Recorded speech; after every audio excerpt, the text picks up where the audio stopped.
Alerte rouge, nous entrons dans la data room. Alexandre Stott, Goldman Sachs. Votre chiffre du jour, 60%.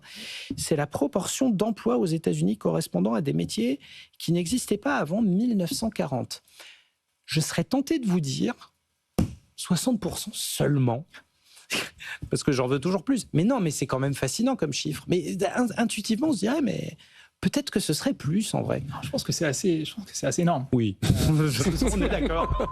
C'est assez énorme et ça fait écho aux craintes dont on parlait à l'instant sur les marchés de l'emploi, l'IA qui potentiellement mènerait à des pertes d'emplois massifs. Pour nous, je pense que vraiment ce narratif manque l'angle création d'emplois, destruction créatrice, et ce chiffre-là que je soumets aujourd'hui, c'est une manière de le voir. Ce qui est très intéressant pour moi, c'est que il y a donc 60% d'emplois qui n'existaient pas il y a 80 ans.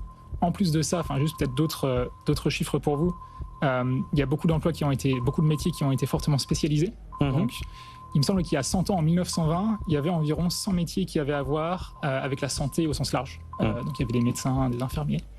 Aujourd'hui, c'est plus de 1000. Qui a eu beaucoup de progrès, beaucoup de recherche, beaucoup d'innovation, et on a pu spécialiser beaucoup de métiers. Je pense que l'IA a le potentiel de faire pareil.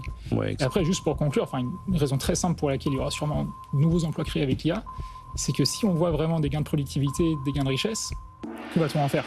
Sûrement prendre un peu plus de temps libre, mais aussi voir des salaires qui augmentent et qui seront dépensés sur des biens sûrement un peu plus de loisirs, peut-être un peu plus luxueux, un coach de sport, une pédicure.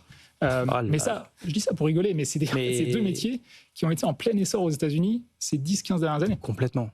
Et qui ont sûrement à voir avec les gains de productivité, de richesse qu'on a vu là-bas dans le secteur de la tech. Exactement. Bon, très intéressant, mais effectivement une donnée passionnante.